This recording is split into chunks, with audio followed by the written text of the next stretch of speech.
À l'occasion de la proclamation provisoire des résultats de l'élection présidentielle du 24 mars 2024 par la Commission nationale de recensement des votes qui, comme vous le savez, siège à la Cour d'appel de Saillant, dont les membres, conformément aux dispositions des articles L142 et suivants du Code électoral, sont le premier président de la Cour d'appel, deux hauts magistrats qui sont à cette occasion les présidents Abdou Aziz Diallo et Seydi Bodian.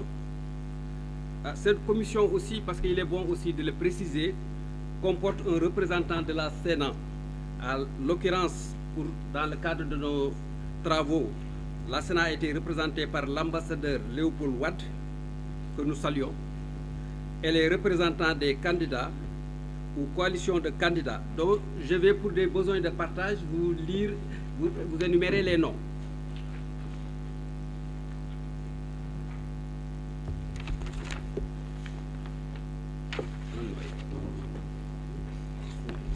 Les noms des mandataires.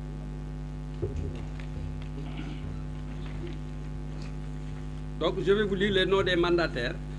Julien Charles Bernard Sagna, qui était avec nous pour le compte du candidat Cheikh Tidiane Dièye, Moussa Tine pour le compte de Khalifa Ababakar Sall, Issakha Diouf pour Madame Anta Babakar Ngom, Eladji Amadou Sall, Cheikh Oumar Anne pour le candidat Amadou Ba, Sey Maktar et Baba Diop pour le candidat Idrissa Seck, et Boubacar Ndour pour le candidat Mamadou Dia.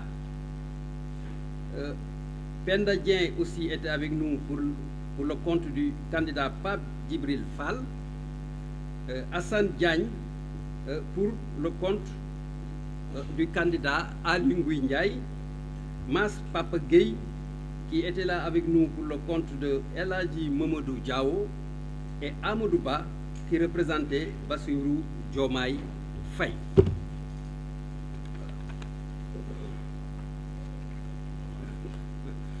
Donc les travaux de ce recensement qui ont débuté le mercredi 27 à 9h s'est déroulé dans des conditions et modalités définies par les dispositions des articles L89 et 143 et suivants du Code électoral,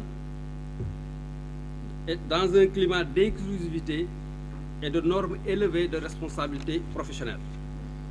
Il est d'ailleurs symptomatique de relever, dans ce sens, qu'aucune réserve ou objection n'a été relevée au cours des travaux de la part des membres, qui se sont tous accordés sur les données et valeurs retenues. En conséquence, la Commission nationale de recensement des votes, après agrégation, correction et harmonisation, proclame provisoirement les résultats qui suivent.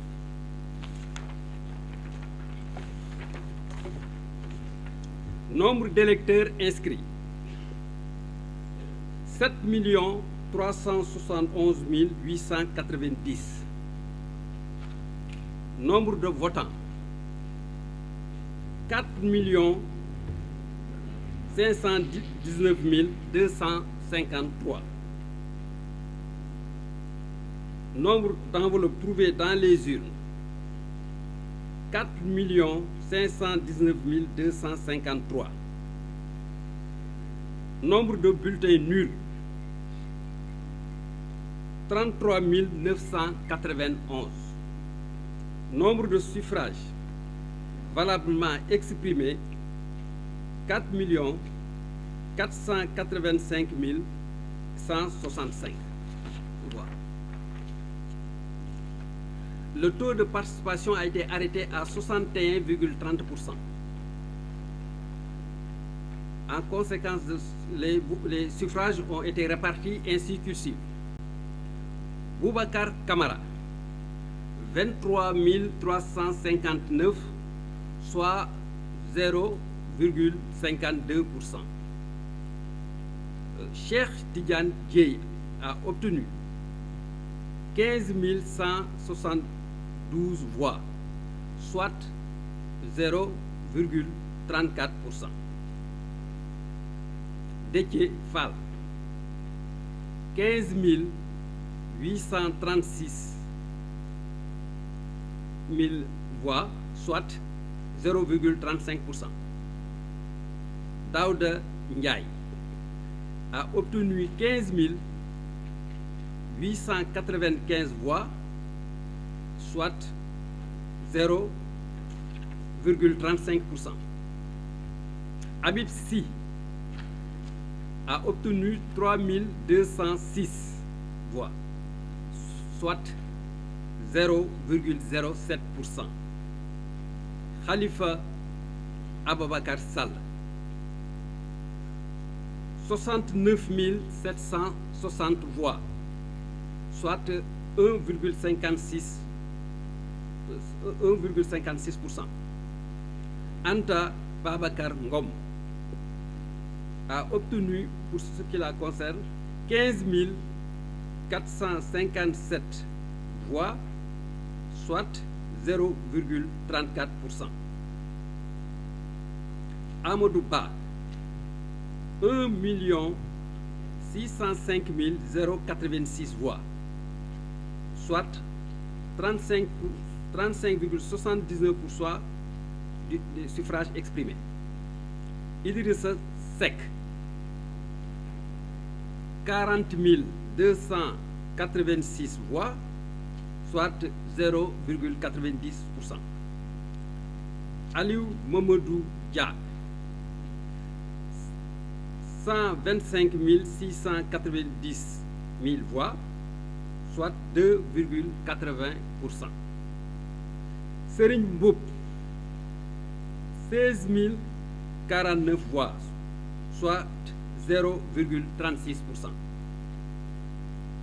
Pape Djibril Fall, 18 304 voix, dont 0,41%. Mamadou Lamine Diallo, 9 998 voix, soit 0,22%. Mohamed Boun Abdallah Dionne, 8 435 voix, soit 0,19%. El Hadj Malick Gakou, 6 343 voix, soit 0,14%. Ali Ngouille Ndiaye, 20 964 voix, soit 0,47%. El Hadj Mamadou Diao, 14 591 voix, soit 0,33%. Bassirou Diomaye Diakhar Faye, 2 434 751 voix, soit 50,28%. Thierno Alassane Sall, 25 946 voix, soit 0,58%. Voilà la distribution des suffrages. Pour Bassirou Diomaye Faye, je précise que c'est 54,28%. Voilà, 54,28%. 54,28%. C'est bon? D'accord. Voilà, madame, monsieur. Donc, je tenais aussi, avant de finir, de remercier nos collègues magistrats qui, à la base, dans les commissions, ont dû superviser et recenser les voix et qui ont fait de sorte que chaque voix a pu compter et que chaque électeur a pu effectivement s'exprimer à travers effectivement son vote.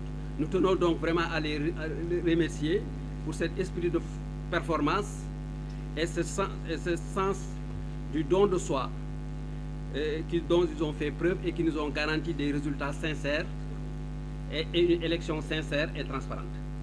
Merci pour tout. Merci beaucoup. L'audience est levée.